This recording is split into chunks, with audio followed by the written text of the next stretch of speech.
Divergent thinking is a thought process used to generate creative ideas by exploring many possible solutions. It typically occurs in a spontaneous, free-flowing, non-linear manner, such that many ideas are generated in an emergent cognitive fashion.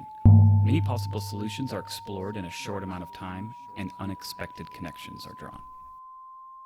Welcome to Minds in Formation.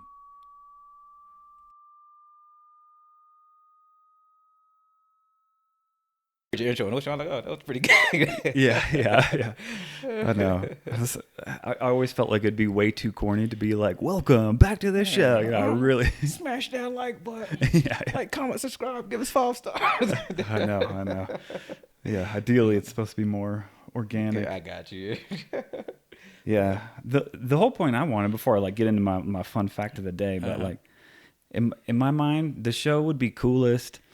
I like to capture, for instance, you ever have those times when you're like sitting around the campfire and maybe it's just like you and your homie and everybody else has gone to bed, but you're having like the most fascinating conversation in the moment. And maybe sometimes it's a little silly or weird or out there, but in the moment, you're just having a great time just talking. Yeah, for sure. Yeah. So we'll try to keep it as less gay as possible. Yeah, man. Ambiguously. It's all good. But we ain't up right now. Right? Yeah, it's running. Oh, cool. So, my disclaimer. Whatever I say right now is how I feel in the moment. I don't stand. I mean, we talk all the time, so I don't stand on business on anything because I'm not hardline on a lot of things. So it's like, as I get information, my stance can change, right? Oh, big time. So I don't know how people that's hardline on anything, like especially when you don't have full information. Like, get the full information. I mean, you can have a starting stance on something, but once you get more information, you have to be flexible enough mentally to say, okay, maybe I was wrong, or maybe I could look at it from another point of view. And I think that's most people's problem is they can't look at it from another point of view, or what they say, go in somebody else's moccasins to see how they're looking at it or whatever, and come to a mutual, understanding at least. Don't have to agree, but at least come to a mutual understanding on various topics, right? So. Absolutely. I mean, I totally agree too, because I'll tell you, there are very few things in my life in general where I'm like, this is 100% how I feel. This is a fact. Like, you'll never sway me. It's like outside of family, anything else, my opinions on anything are like, I could change from one. I'm a leaf in the wind, dude. Yeah, exactly. If the information changes, boom, my ideas are going to be different. Yeah. And I think that's the only way. I think that's the only proper way you could think too, though. You have to think multi-dimensionally because nothing, and I mean, that's been in the military, right? And military regulations and things of that nature.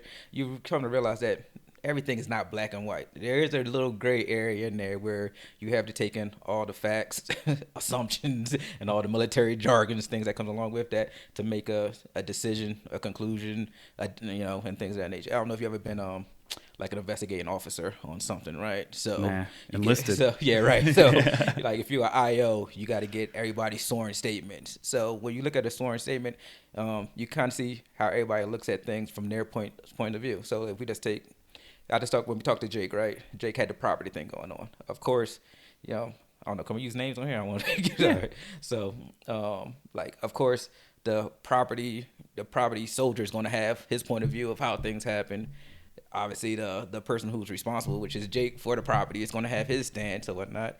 Higher command is going to have their stance on what you should have did and everything. And that investigating officer got to take all those sworn statements, read them, interview people, and get everybody to see what was more than likely to happen, and then recommend judgment to a higher authority. Hey, okay, they lost. They administratively lost something. It's not physically lost. No harm, no foul.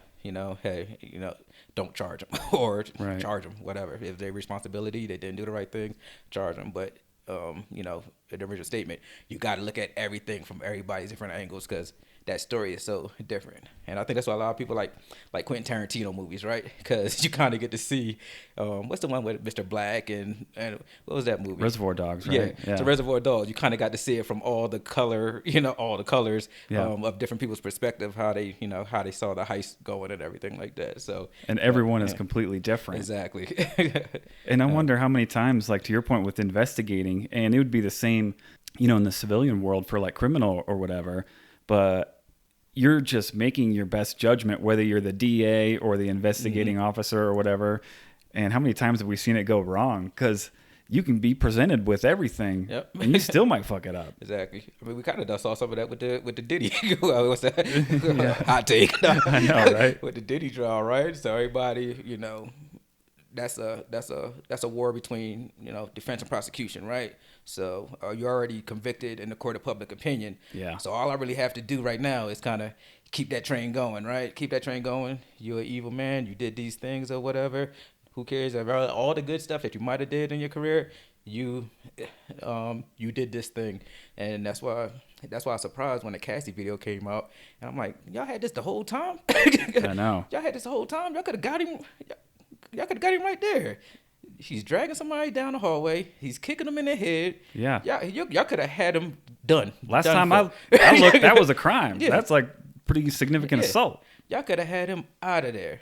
But then that's when the dicey stuff comes in. You kind of get some payola going on there, and like, all right, like, don't we speak nothing of this. Now all of a sudden, you could kind of trump those rights or those NDAs and things of that nature, because now you're in a, you know, you got a RICO going on, and all that stuff comes to head. So I'm like, if you really wanted him, you could have got it. Yeah, but So, now the court of public opinion Yeah. has gotten on board now, and yeah, but now you split the thing. Like, okay, did some prostitution. He and the men, maybe gay, bisexual, whatever you want to call him or whatever. But everybody that they're talking to seems like, whether it's drugs and everything involved and influence, yes, or whatever, but they seem like a willing adult participations in Right. free calls, right? Right. So that's going to split the parties. I mean, obviously, I don't know if it's a jury trial or not, but it was a jury trial, wasn't it? Was that a jury trial? didn't he just get sentenced to a few years for something? Yeah, I don't know exactly what it was. I think that's got it for prostitution. All the federal stuff went away. Yeah, it's some sort of trafficking charge, Yep. though. Mm-hmm. So, which is why he's happy, because if he would have lost that RICO, he'd have lost all his assets too. So, Oh, man. so you ain't getting paid no more residuals Yeah. off. Bye-bye all about the Ciroc Benjamins, money. right? So that was yeah. So I mean, that's back to our original kind of conversations was, you know, to do. I don't know if we got started yet, but yeah, kind of the thinking. And like I said, I don't stand hard fast on, like I said, family and things of that nature, and not being a thief and stuff like that. Yeah. Those are kind of hard line stance. But when it comes to external things and information, I'm more than let me get all the information. And if information changes down the line, we can't stand on any information right now, because No, you don't even know what's real. no UFOs. Oh, the UFO files got released. Right? Oh, John, the grassy knoll and John Kennedy. Oh, let's recently release these files and see what really happened or whatever. I know. Kill It's Malcolm crazy. X, put the files out there and see what happened or whatever. It's And so saturated with bullshit, and then you just sprinkle AI on top of everything, so you don't even know if pictures or videos are real or not. yeah, so according to that, so that's what they're saying. Like, when I say they, I'm just talking about the masses or the talking heads that talk about these things, right? It's like, in a few years, you are not going to be able to trust anything you hear or see. I Right. mean, because right now we could clone ourselves right now, throw a script in something, and it's like us sitting here talking, much. and it's not really us. It's a script that we fed into our digital twin, and it's doing the talking for us or whatnot.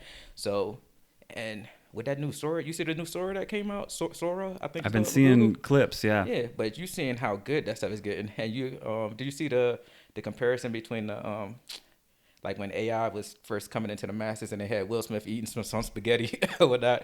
I haven't seen that Yeah, specifically, so- but I can imagine. Yeah, so it kind of shows Will Smith eating spaghetti. So this maybe, But it's all fucked up and all, glitchy, Yeah, huh? it's Yeah. all looking like a like one of them artists renditions of things. But then they did it again with Sora 2 that just came out, and now it actually looks like him. You can still tell it's AI, but it's like, you know, it's like him just slopping down on spaghetti, and it's like, oh shit, that's how far we've come, and that's a few years. I Yeah, mean, what's we're that, like 2 years? Yeah, we're already on GPT-5. I think Sora is up to 2 right now or whatnot. So that's imagine, and that's what we got.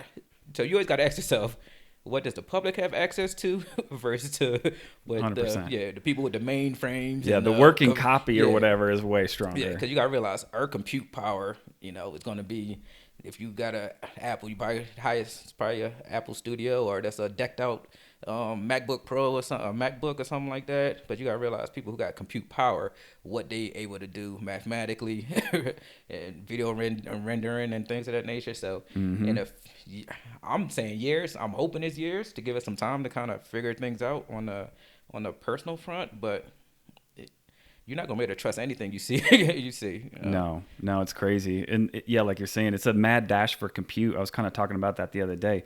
Compute and power. That's the only thing that matters right now. These companies are so powerful. They have so much money, and that's the only thing they care about. More compute and ways to power it. Yep. They're all going to have their own little like nuclear reactor in a box basically outside the fucking data center, and there's going to be all over the place, and it's still not going to be enough. They're still going to be hungry for more and more. So you seen that's brought like Chernobyl? Was Chernobyl they brought? Somebody just brought like 3 Mile Island. 3 Mile I think Island, they're popping that shit back online so, allegedly. So they're trying to go to a nuclear power option or whatnot. So because you power, compute. Then you got the cooling, and then what the so hot take right here is now you're gonna have to go into the protection of those things, right?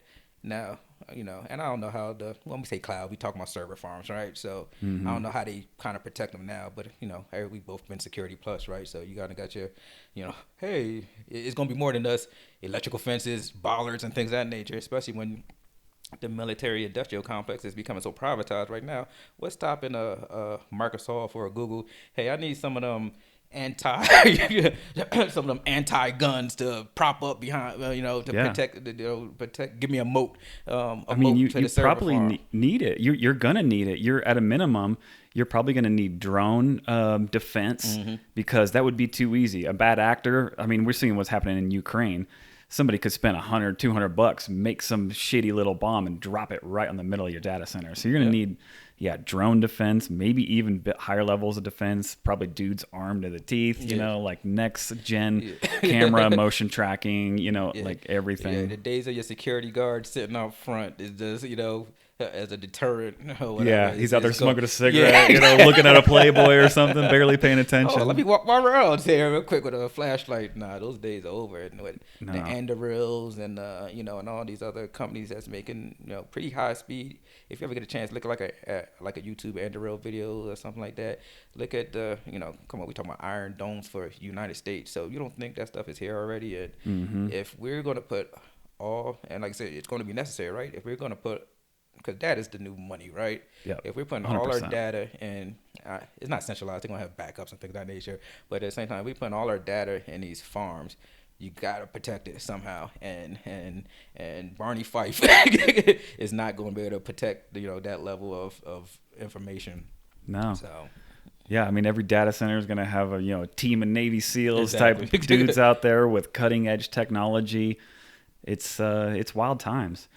And I just trip out so much on where we're going. But good segue. I think that'll bring us back to I'm going to bring up this fun fact of the day. And maybe we'll think about like how this shit all started in a way. All right, it's a little bit of a mouthful, so hold on to your shorts for this one. One of the most mind-bending things that popped up in my feeds today is a fresh archaeological breakthrough from a 3,000-year-old site in the hills of southern Georgia, the country, not the state.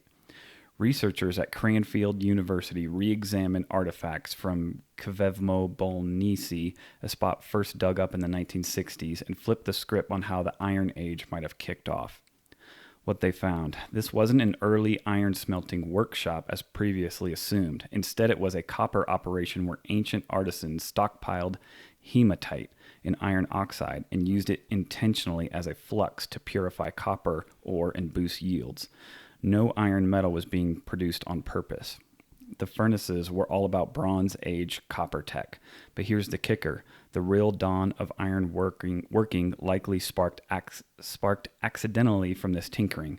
By cranking up the heat with iron-rich minerals to tweak copper output, they unwittingly unlocked insights into smelting iron itself, paving the way for one of humanity's game-changing tech leaps around 12,000 BCE. What makes it stand out? It shatters the myth of the Iron Age as some dramatic eureka invention or isolated genius moment like a caveman suddenly going, aha, swords. Instead, it paints innovation as gritty, incremental trial and error.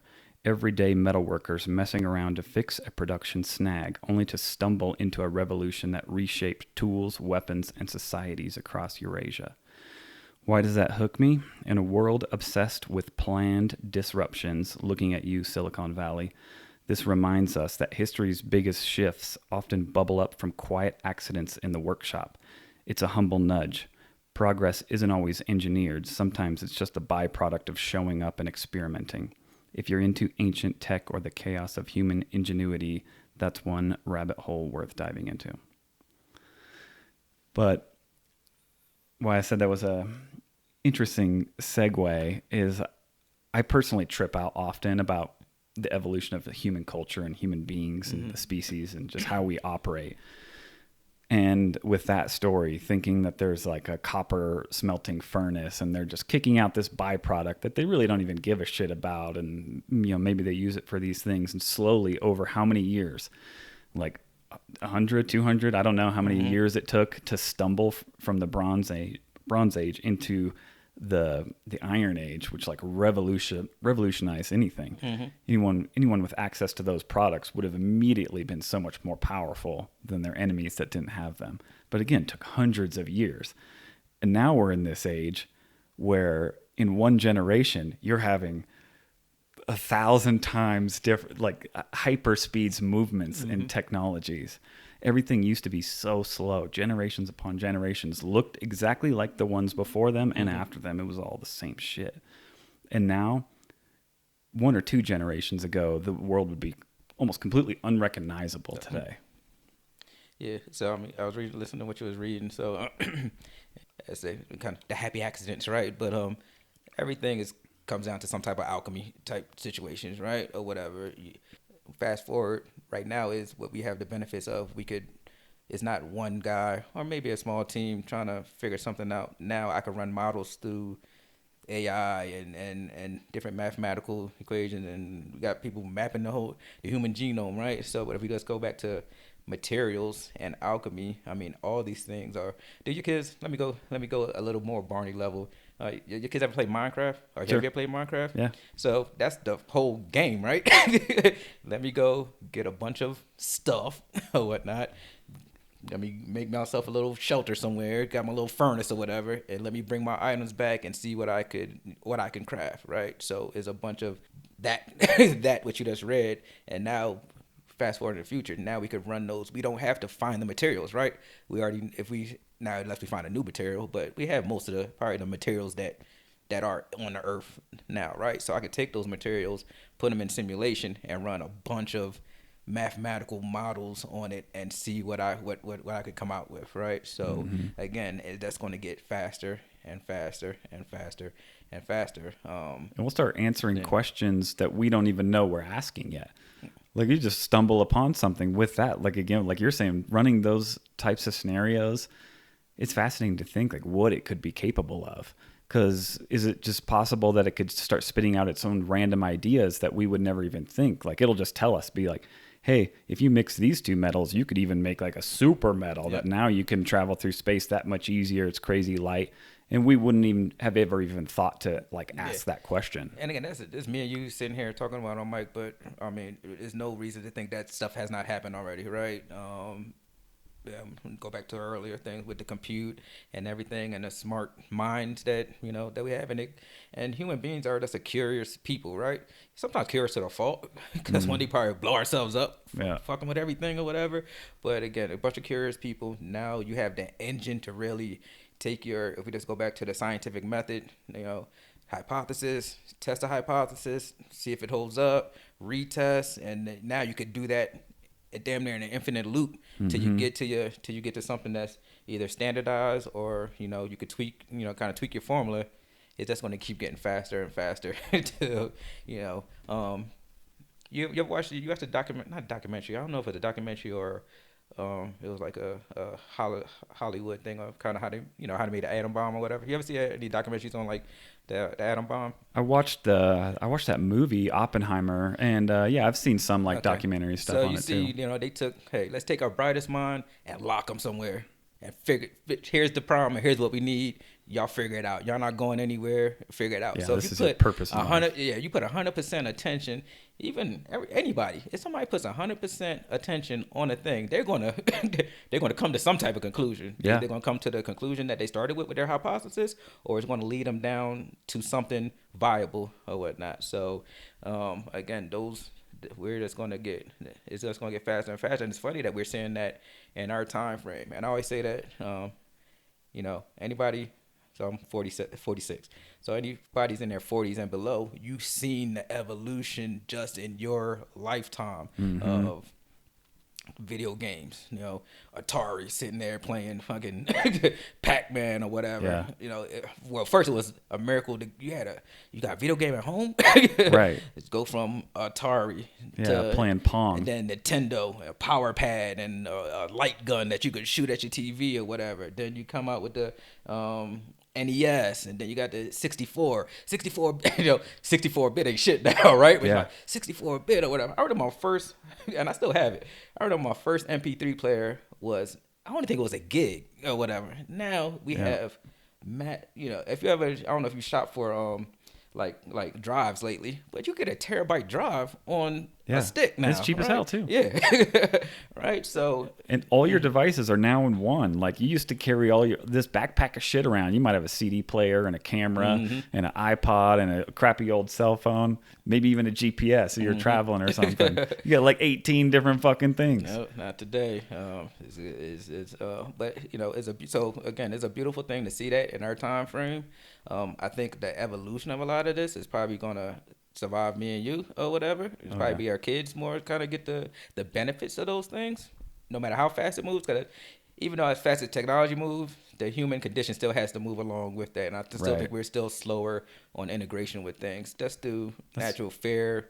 That's why I think our generation, it's almost a little bit of a superpower in a way, or at least the way that I look at it, because of what you're talking about, kind of living through all this change at the same time, and also growing up like pre-internet where nobody really gave a shit about technology per se. Exactly. You'd have a radio or a Walkman and like you'd watch TV with your family or talk on the phone like at home.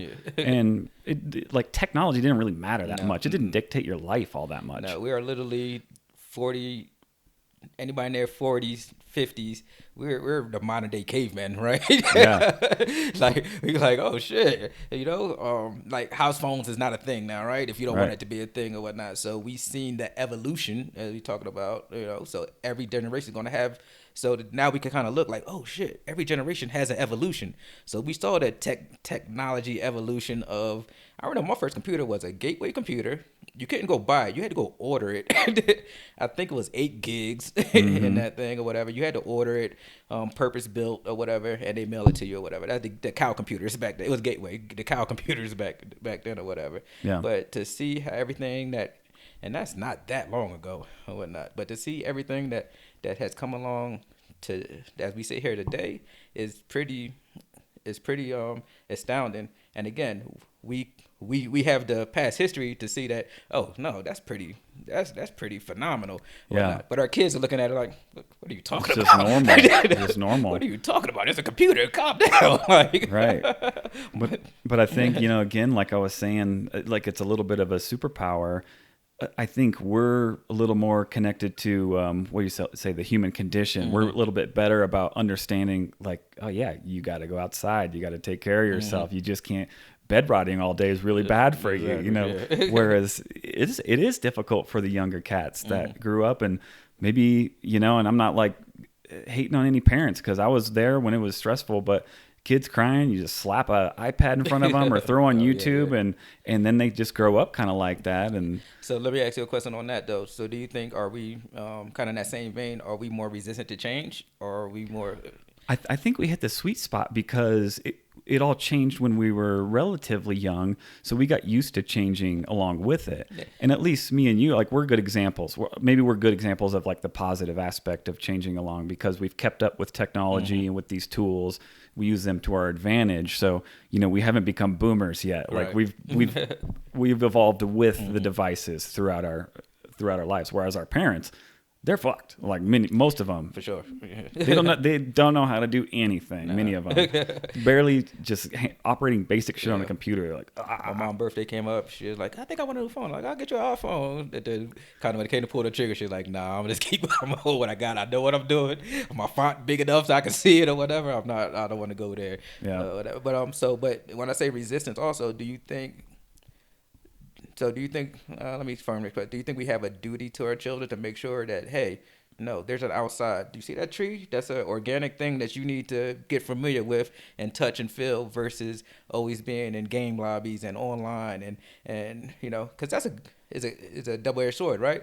Because online is a community. It is a community. You might not know who you're talking to or whatever, but it is a community. Yeah. That's how I'm going down rabbit holes right now, but I'm trying to keep it in the same topic or whatnot.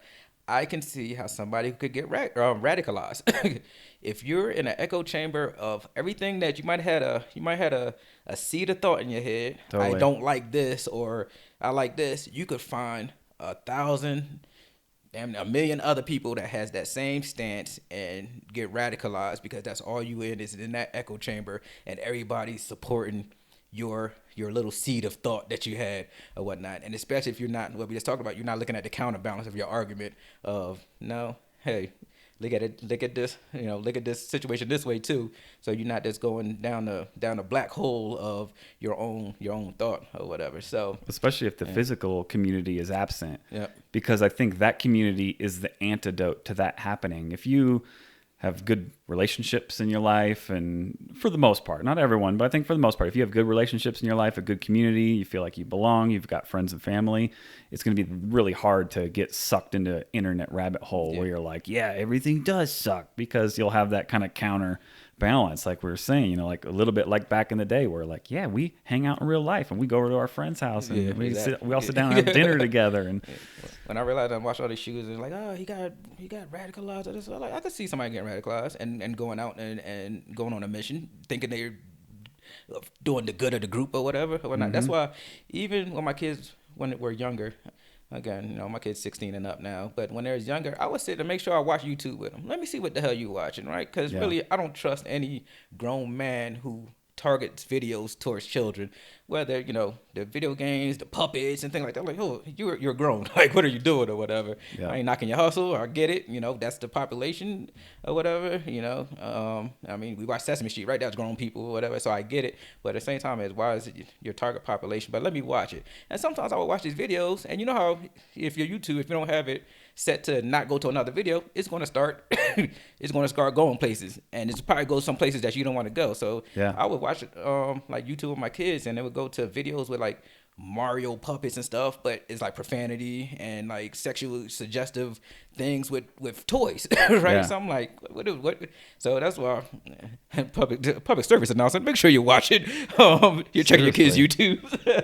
Seriously, it's crazy. It's tough to keep up with. You can do all the steps and put restrictive apps on their phones, whatever, and it's probably a good idea because I think little kids are getting exposed to shit way too early. No. And I mean, I'm not saying it's the end of the world if they like watch porn when they're a kid or whatever, but still, like, is it good to be like exposed to super adult content like at a very young age? I mean, it's probably not great. No. And again, that goes back to your earlier conversation, like of us being able to see the progression of things, right? Because pre-internet, in order to see porn, it was hard to see porn. Yeah, you might find a VHS video somewhere. Yeah, you went rummaging around your dad's closet. You're sneaking to watch it. You got to make sure you rewind it back to the same spot or whatever. Yeah. Well, but now these days, whatnot is you hit a URL and see everything that you want to see. Shit, you could probably even easier than that. You could probably literally hit the microphone and be like, "Show me pussy," and it'll do it.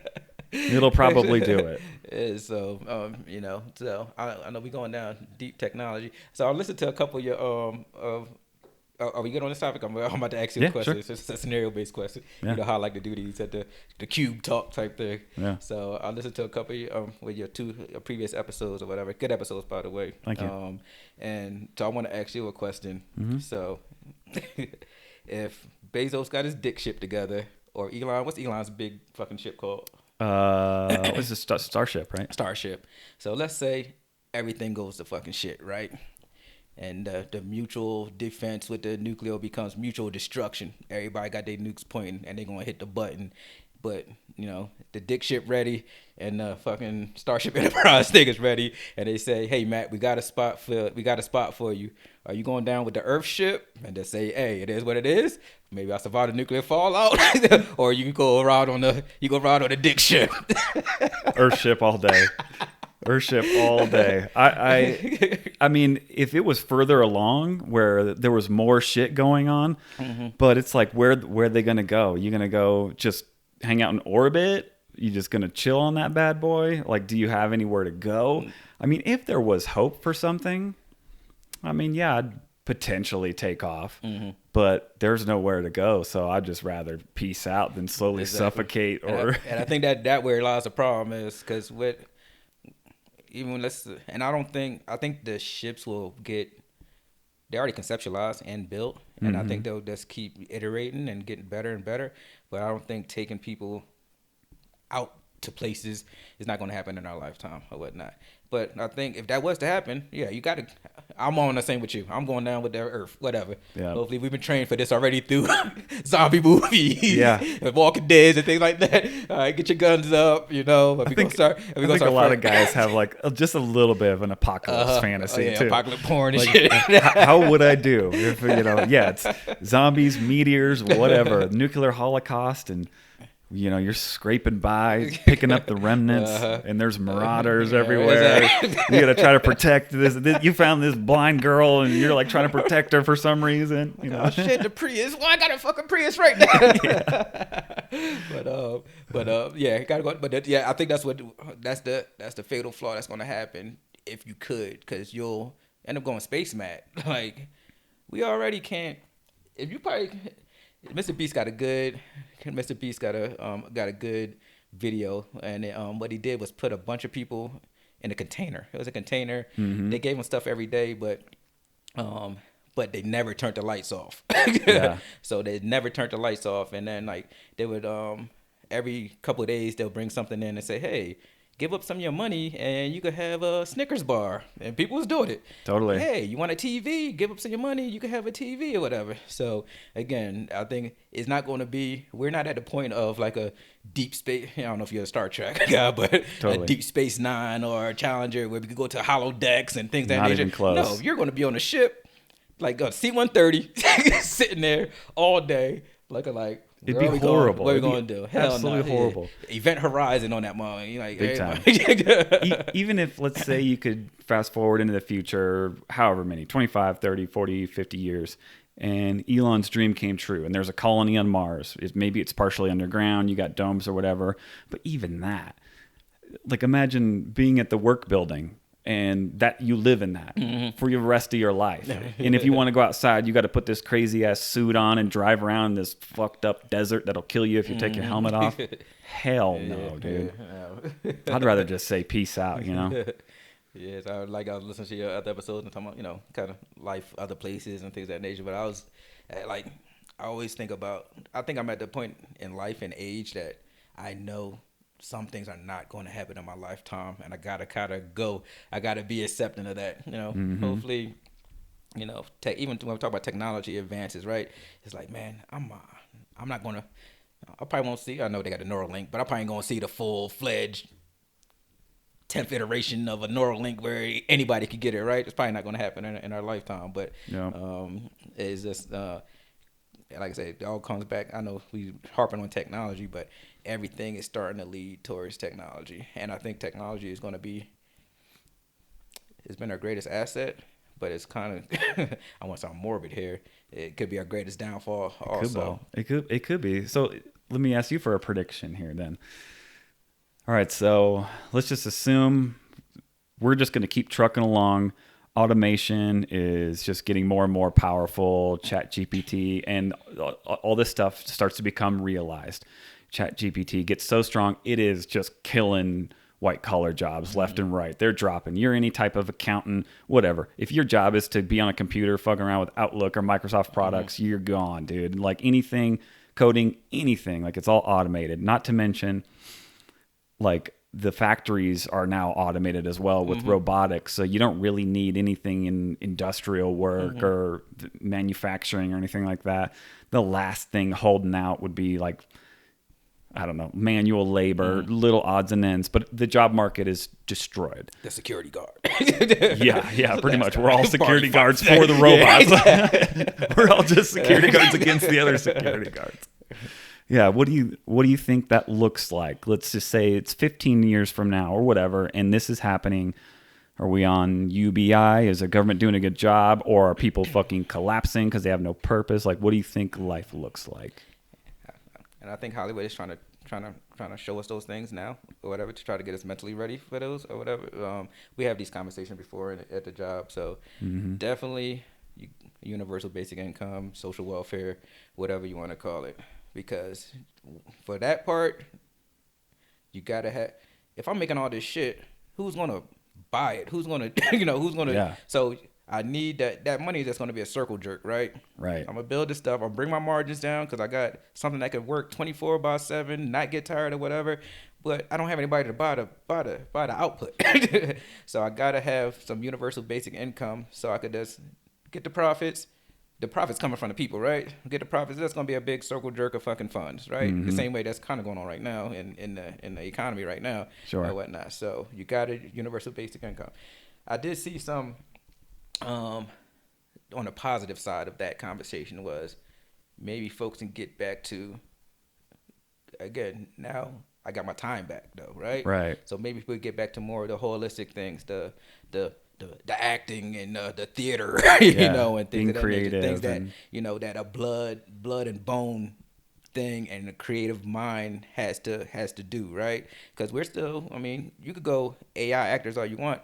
Are you still going to be able to get that emotion and that and that tactile feel of the theater and somebody and set changes and somebody singing and stuff like that? So that's it. That's what separates us from the animals, right? That we have song, we have right. music, and you can AI music all day, but you still got that disconnect of you don't have that person there. So UBI for sure.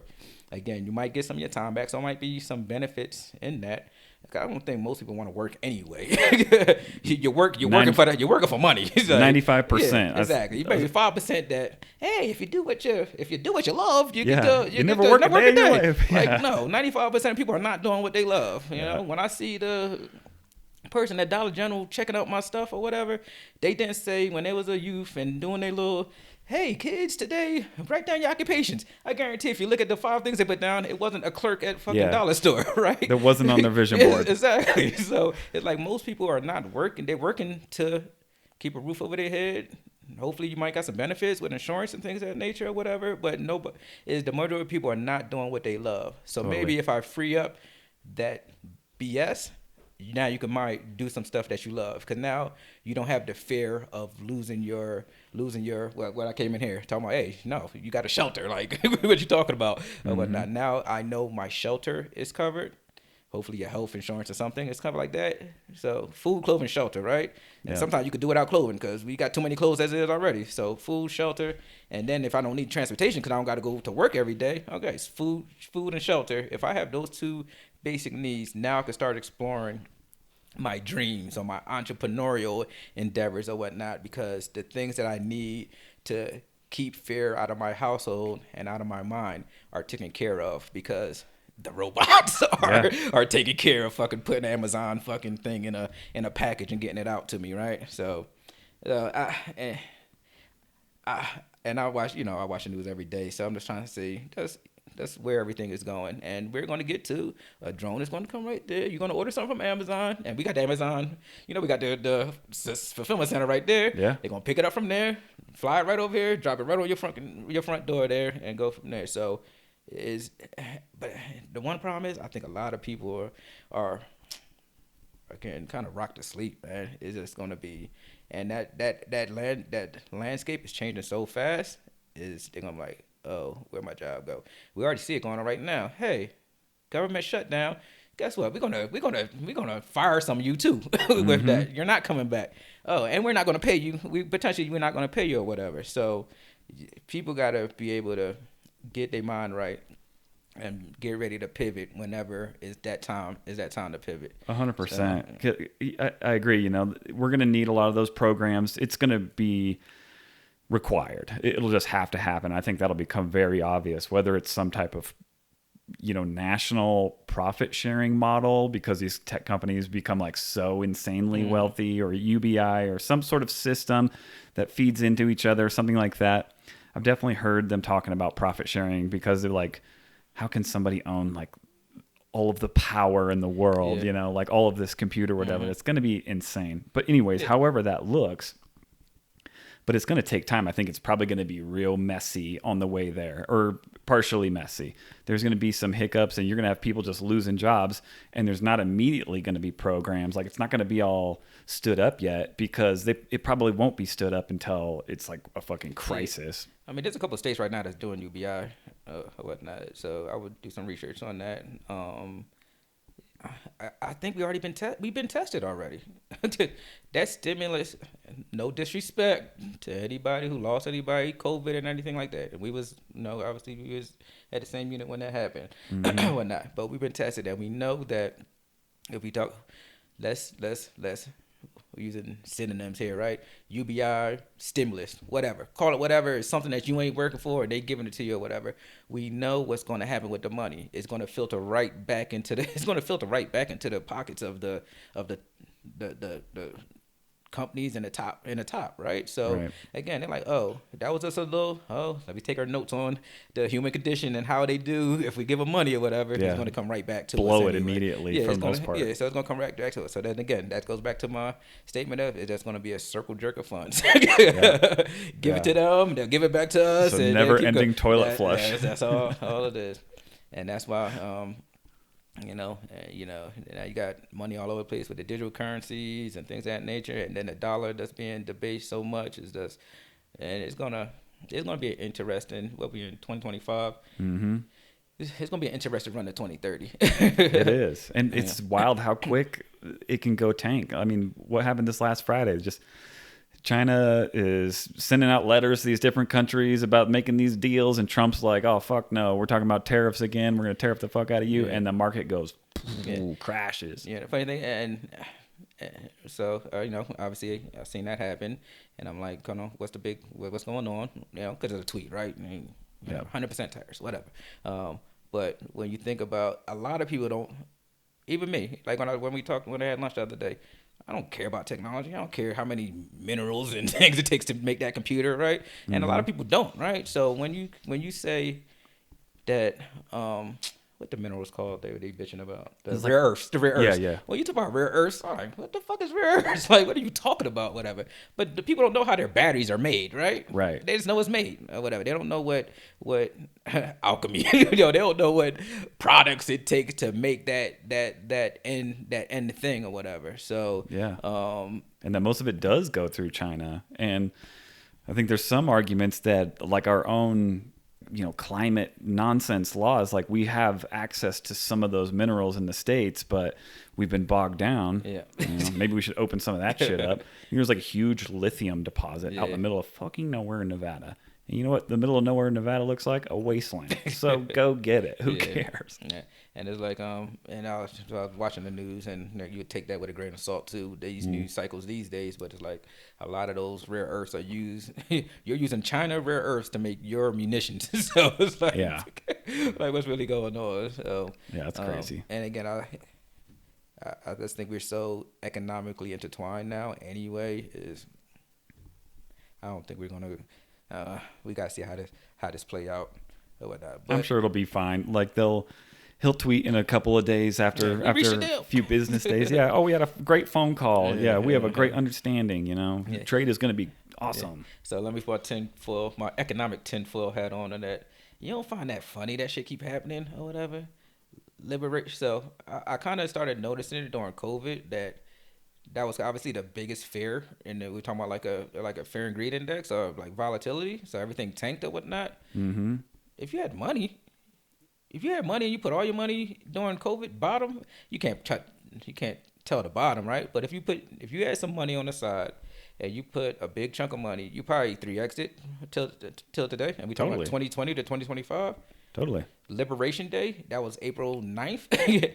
If you you're not gonna catch the bottom. You don't know. We don't know what the bottom is. But if you would have saw that that I don't know if it's 20% or whatever that decline was that day, went heavy that day, you would be up probably 100%. Totally. Than that. So now trading off Trump's tweets might actually be a pretty good that's what I'm strategy. saying. But no, that's my conspiracy. Like, why you keep doing this? Like, Yeah. do you call your buddies and be like, hey, I'm about to do it again. Yeah. Get ready. Yeah, they're all in the signal chat and they're like, entry point incoming.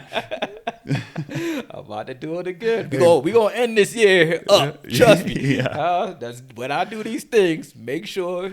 I mean, but what I love about Trump though is that he's pretty transparent. Like, he is, hey, almost to a fault. Hey, he'll tweet, hey, I'll put my money in the stock market right now. Wink, wink, or whatever. Like, so I know. It's wild. He'll say exactly what's on his mind, and I'll just be like, okay, interesting. All right. I was like, you right. He ain't sugarcoating anything. No, not at all. I will put my money in the stock market. He said that. I mean, everybody know when he said, hey, you're not going to do anything about the tax code because you benefit from it. After he did that, I was like, you know what?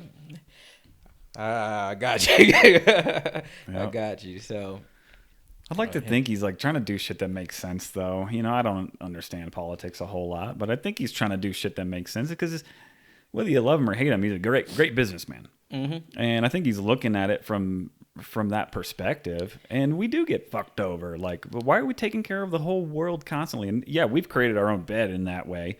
But so let me ask you a question though. Can you look at everything as a business when there's families and emotions and people involved in the decisions that you're making? Because you can't. Yeah. and that's where he sometimes fails. Is like coming off as like a dickhead and stuff. Yeah, because we know business. I mean, business have one goal, to bring back shareholder value, right? Yeah. So by any means necessary. But those any means involved. That's why when you could see somebody, a major blue chip company say, we're cutting jobs and the price goes up, right? Oh, because probably the most thing on their balance sheet is the people and paying salaries, right? Oh, they're getting rid of salaries. Now the stock price goes up or whatnot. Right. So it's like on paper, the company's doing great, but you know, what's the trail of tears kind of look like exactly, on the way there? So, that's why we had this conversation and whatnot in reference to, like Elon Musk and the Doge Department of government efficiency, and I don't want to kind of get too deep into that, but again, I don't think a lot of people in the government saw it as a bad idea.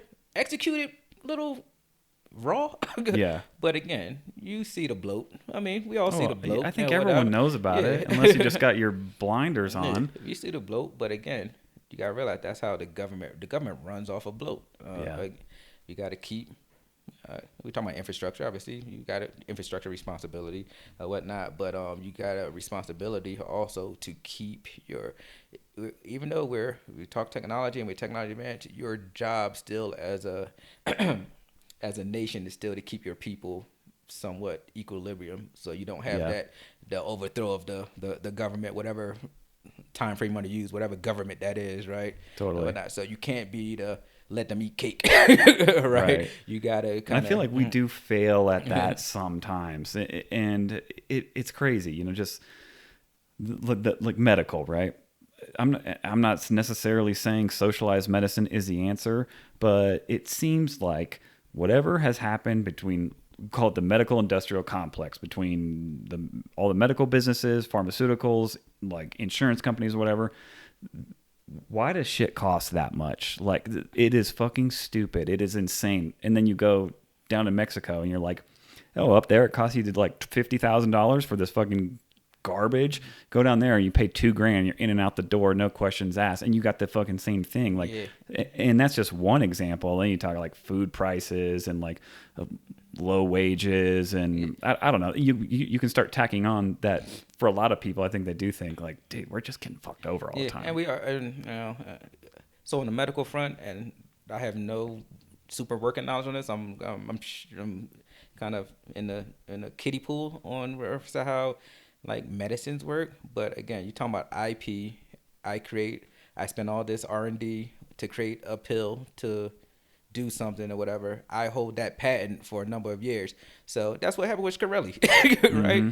Hey, I own this thing. I could charge whatever I want to or whatever. They finally got him for something, right? But was that like the AIDS medication or something like that? Right. Where he was like 10xing the price or something crazy? Right. Yeah. So the way that it's set up is if I have the IP and I have the the formula, so to speak, I can control that for a number of years. I forgot how many number of years it is. And then I'm in America, right? And then when I get to a certain point, then other companies can start making generics off of that formula or whatnot. So again, if this the only microphone in existence and you need it to do your podcast, I could charge you whatever I want for it, right? Pay me. Now hey everybody, y'all got the technology to make another microphone, make enough microphones. I milked the cow already. Now you could go ahead and do that. So so we're kind of our own enemies in that. Now, I don't know far as the ugly side of capitalism in a way. I don't know how much it costs to make a formulation of a medicine and anything like that. And I'm pretty sure, yes, if you put all this money, you want to recoup your money. But but again, when we just talk about the big business, is you're talking about lives here, right? There's people depending on those medicines for quality of life or for life or whatever. So how do you kind of measure profits and recouping versus you made this thing? And I'm assuming the scientists and the chemist folks that was working on this thing was like, I would hope that I want to come up with this compound to help society or whatnot. But then you get the blackball of fucking charging $10,000 for a fucking pill, right? So yeah, and it just goes back to like taking good care of your citizens. I feel like education's like another one. Like we all are pretty aware that public education is like pretty shitty. We're just going further and further down when we measure up against other countries, and there's probably some cultural aspects to that too, for sure. So I don't know what exactly to do about it, but man, we need something to happen. So we keep going. So I gotta keep using this term for this one. I think that's the theme. Is like you got the circle jerk again. I'm going to. What they say, there's nothing in the middle of the supermarket that's healthy for you. Everything is a compound of some alchemy, right? Everything's a compound of something. Shop on the externals of the supermarket, because that's where you get your meats, your veggies, and things of that nature. Everything in the middle is something somebody. Hey, let's throw some sugar in here. Throw some it's just sugar and processed some wheat. Molasses in this thing, so we're to go from there or whatever. But that's the. There lies the rub, and there lies the circle too. I'm going to feed you all this crap, and it's going to be a slow drip. You're going to love McDonald's, and you're going to love it for your life. We start you off with a clown and a toy, and then you're working so hard. You can't cook every day, so you kind of run to what's easy, and you kind of get the McDonald's or the Burger King. No disrespect to McDonald's or Burger King. You get the McDonald's or Burger King, and and that becomes kind of a norm in your life, and you have your kids, and you kind of get them ingrained in that or whatever, and then you get where your metabolism starts slowing down. Things that you've been eating for all those years, kind of your arteries start getting clogged, and you start slowing down or whatever, and that gives more of those toxins more time to spend in your fucking body or whatever. And now come to us, we got the pill for you, got the glucophage, and and all, we got what you need or whatever. So it's just a circle, is a full circle of, hey, profits on the fast food front, and then we're going to charge you for the insurance front. And then you're going to come around and you're going to charge you for the pills. We'll subsidize the pills with the insurance and whatever. You pay your copay or whatnot. And it's just round and round. And again, we're all just a bunch of cows, and we're just getting milked for cash. That's it. We're the product. Everything in today. We are the product. Yeah. Our data is currency. Our data is currency, and everybody is trying to sell us something. Sell us on something, or to direct sell us something. That's why I was happy as hell when the iPhone finally got that. You download an app and whatever it asks. Hey, ask app not to track. And you would think that was benefit, but they found ways around that. So now you're still getting targeted ads for everything. So sure. You probably got to really get into fucking weeds to turn that shit off all the way. Yeah, you can't turn that shit off. If you look at something, with the cookies gonna find you. Although I will say, every once in a while, I've had targeted ads come in handy. Yeah, you're like, oh, there. I'll be like, that's exactly what I wanted. I'll buy that shit immediately. Maybe that, you can look at it on that side of the coin, right? Maybe targeted ads is a good thing. Stop sending me all the bullshit. Yeah. And send me what I need or whatnot, right? So Yeah, so you got Yeah, yeah, it'll keep going that way too. After a while, your AI companion, it'll be able to like yeah, kind of gauge your mood or whatever. right. Be like, Hey, I made you a reservation to go get a massage. You seem exactly. stressed, and you're like, oh shit, all right, Hey, oh, remember you was looking at that Amazon having a sale right now. Go ahead. Want me to hit a button for you? yeah, So that's we got to get into that too. So I think that's where technology is going. We are going to have an AI assistant, oh yeah, whether that be a device, whether that be a full up robotic thing or whatnot. We're all going to have an assistant, and we're going to look at that assistant. And I think this will happen in our lifetime. We're going to look at that assistant and say, hey, I want to go to Mexico on vacation, all inclusive, on X day to X day, or whatnot.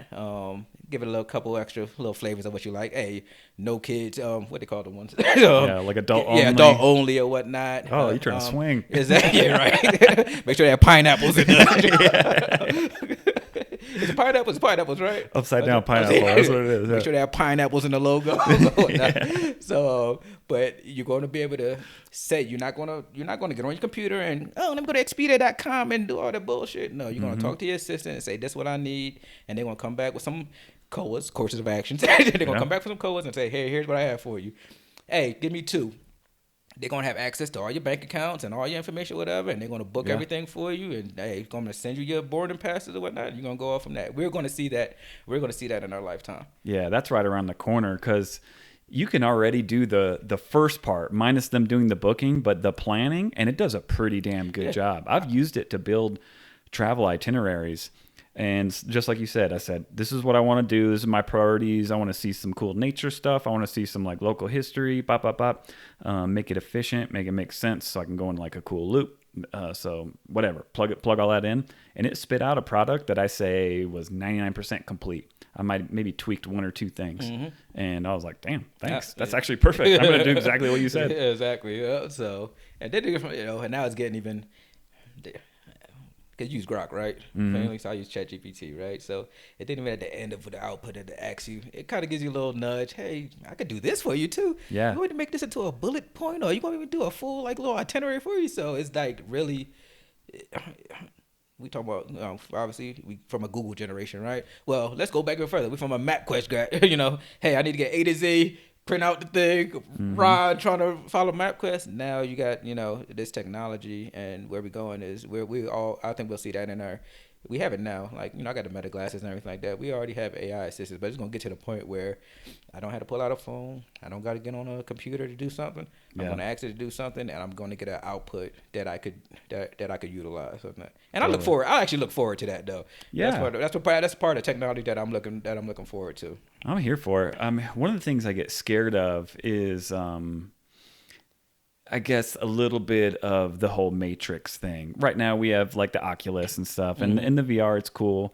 But when it becomes so good, and this might take a little bit longer, or maybe like when people have a Neuralink and you can just kind of lay back and put yourself in any kind of crazy imaginative world that you could think of or whatever, how tempting would it be for many, many people to like kind of check out?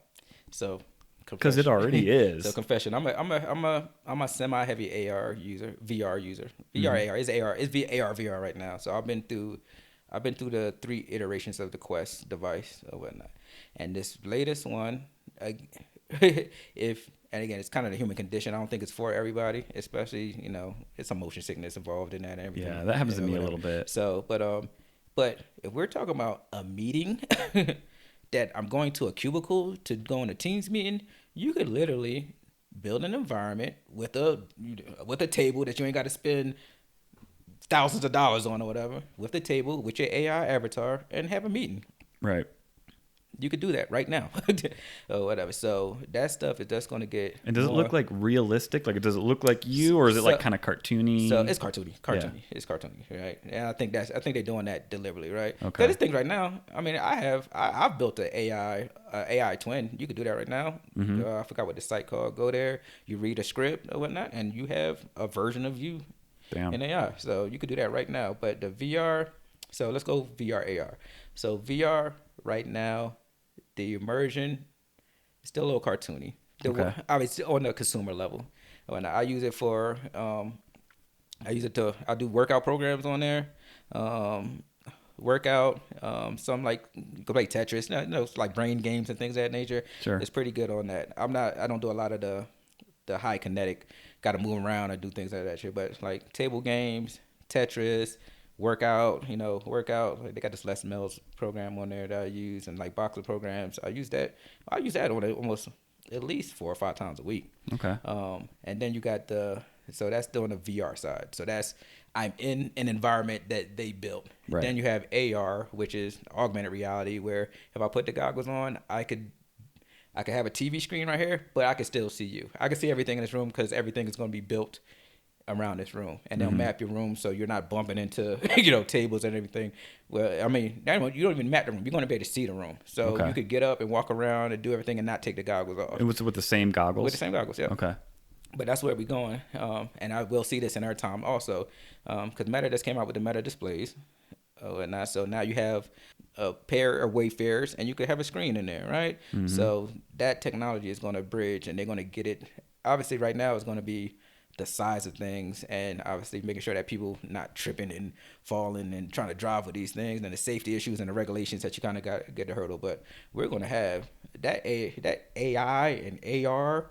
And VR is going to move pretty fast in my opinion, because I'm just talking about for my iterations of the Oculus devices to where they at right now with I think they're on the third. I think the one I just got is the third or whatnot. That's moving pretty fast. Yeah, so everyone would potentially have their own heads-up display at some point, and who's to say how far is it away from being able to do contacts or something where you almost wouldn't even be able to. Nah, we're going to get there. When they keep bringing, as long as they keep bringing like these microprocessors down or whatever, and these small form factors, they're already pretty small, but you get these down and get them down to a form factor, and obviously then you're going to do your social campaign, right? So even with when Apple came out with the expensive ass VR sets or whatever, I'm like $3,000. Ain't nobody buying that shit. But again, they got a bunch of social media influencers. Hey, put this on, make it look cool for us or whatever. Even though you still walking around with a battery pack and everything, right? And whatnot. So Meta is light years ahead of Apple with that. I never used the Apple VR. I forgot what it's called. Didn't it kind of flop? Yeah, it did. Yeah. Nobody wanted that shit. But they didn't. I don't think it was meant to be a mass mover though. Because you can't come out with a $3,000 price point and think it's gonna be a mass mover or whatever. So. I use the Meta glasses, and I see that's gonna move pretty fast, and they just came out with the Gen 2s. That's now last week. Damn. So that's gonna be pretty fast. But I look forward to that type of technology, the technology that could make my life a little better, and I ain't got to go to Google to ask something. Let's give me. Ask you something, give me an output. Don't give me a bunch of links to go. I got to go do the damn deep dive. I just want a response. I want an input and output. So it's kind of the same as like Amazon did, right? Hey, let's decrease the friction of purchase. One click checkout. So you don't have time to think about, no, do I really want this? Nope. Click the button, we'll charge your card, and we get it to you the next day. So. Yeah, it's wild. Even just using Grok, or AI as a research assistant has already streamlined things to such a significant degree. I was just using it earlier today because I was trying to figure out this piece of software thing. And normally I probably would have had to dig through forums, Google different things, maybe watch a couple of YouTube videos. I can already get it surmised in a conversational tone. It can tell me exactly what I was looking for immediately. Yep. So it's already saved me a shitload of time. Yep. And that's what I see. You're using it to enhance your own genius, so to speak, right? Using it to enhance. And it's adapting pretty fast, but I still don't see why it's still slower to adapt to. I know people fear change too, right? So I get that portion, but if any job that you're doing, I mean, you've seen how it's evolving in our field, right? So any job that you're doing, if you're not utilizing those tools right now to enhance what you're already doing, I know it's some fear of, if I keep using this, it's just gonna what's gonna stop it from just doing what I do, right? But you're always gonna need that human. I ain't gonna say always. Let me not use a definitive term. Right. But as we stand right now, is use it to enhance whatever you're doing. Cause I do the same thing, right? I go in there, hey. Now I ain't gotta go to a Google sheet and figure out format and then sums and tables and things of that nature. No, here's what I want. I even tell mine. I'll tell ChatGPT, hey, here's what I want. You could take some creative I give it, hey, take some creative liberties in creating this or whatnot. Give me a base product, and then I'll come back to you and tell you what I want tweak from there. Right. And whatnot. And so I just built what I built yesterday. Probably took me about an hour. I built a net worth dashboard or whatever, like using a Google sheet or whatever. I say, hey, here's what I'm looking for. Spit it out. Maybe probably took about 30 seconds to spit out a template.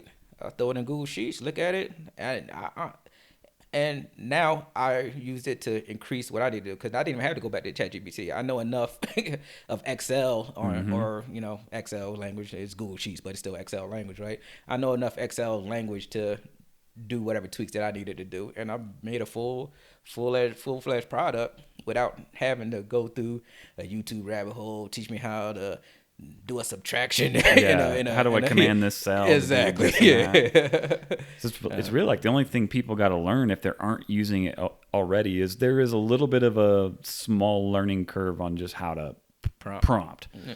Like that's a little bit, because at first your prompts are going to be stupid until you learn how to like do it properly.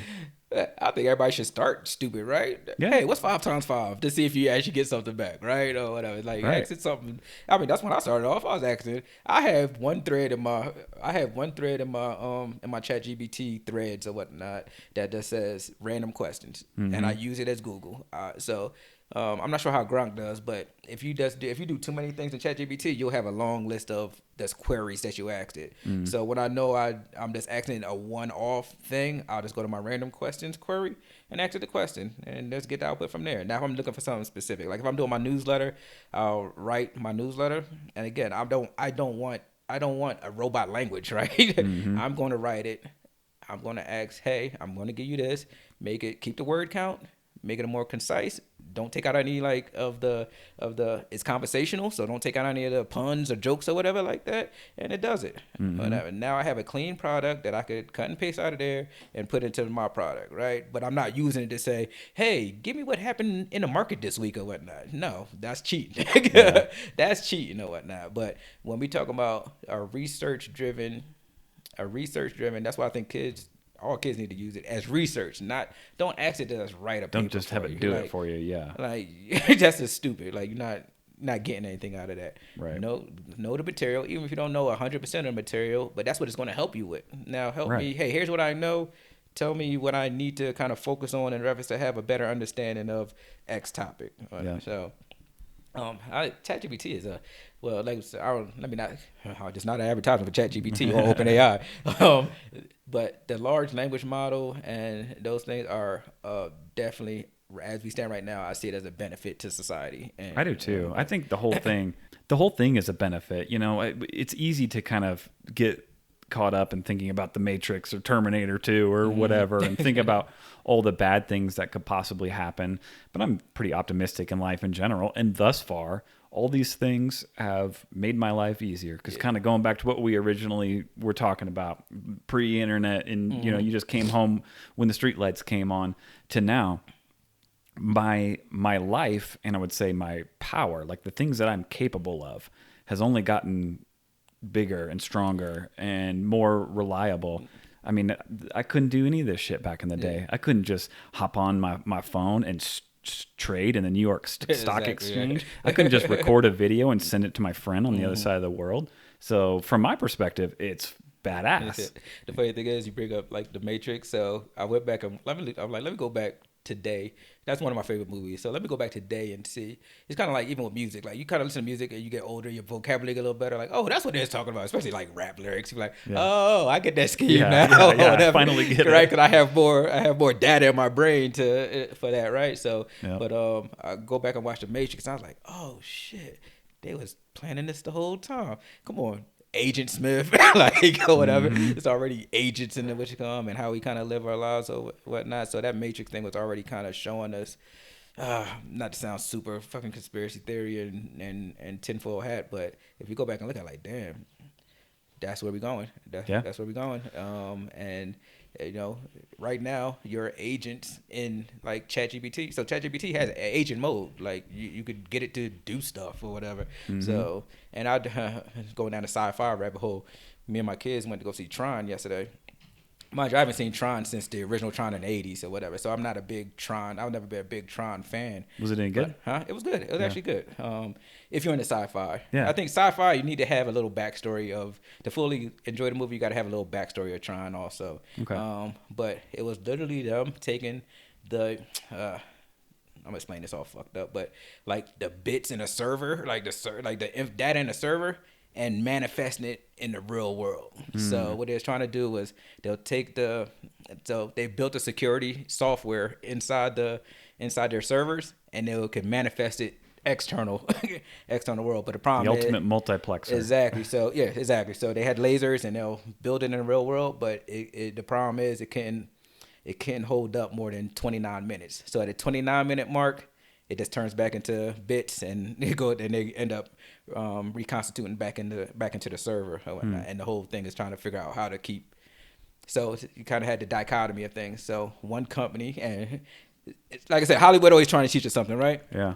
So one company was trying to use that technology to build like sustainable like trees and like fruit trees and reusable energy or whatever. And one was trying to get into the military industrial complex. Like, hey, I'm gonna build you a badass tank, and I'm gonna build you a soldier to work that tank also. He doesn't need to eat. He doesn't need to do anything, and he's fully expendable. He heard fully expendable, got pissed off, and that's kind of how it went on. Like, oh, expendable, right? Oh shit. Yeah, he started feeling this shit, right? Yeah. Johnny 5 out this bitch, right? Yeah. So yeah, they said, oh, so you want to make Pinocchio a real boy or whatever, right? So that's kind of the tag in there. But it was what interests me, because like I said, I had no interest in going to see this movie. My kids wanted to go see it. They don't know shit about Tron. I think they did watch Tron Legacy, the last one or whatnot. But so in there, and again, military industrial complex on the bad side of technology, and what we could use it just to kill ourselves, and then the good side of technology to use it to, fuel and food and that.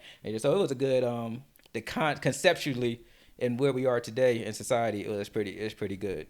So if you get a chance to see it, check it out. The other thing was everybody shitted on that War of the Worlds movie with Ice Cube, but you need to see that too, because that's a good look at where we at also now. Okay. I mean, they say like sci-fi is a great predictor of where we're going, and it's also a good reflection of society. So I guess fingers crossed we go down the sustainable energy and fruit trees route. We'll kill ourselves.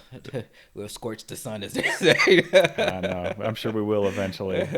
They turn us into batteries, like they say. Hey, we already data. We already the data currency. Why not turn? We already energy, mostly energy, right? Electrons and everything. So why not turn us into energy too?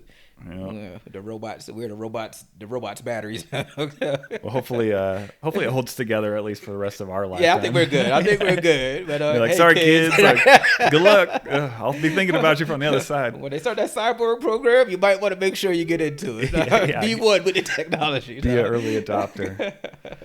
All right, bro. Well, I guess here's to hoping for the best, right? Yeah, for sure. All right, man. Well, I appreciate you coming by. Yeah, for sure. It's fun. Hell yeah.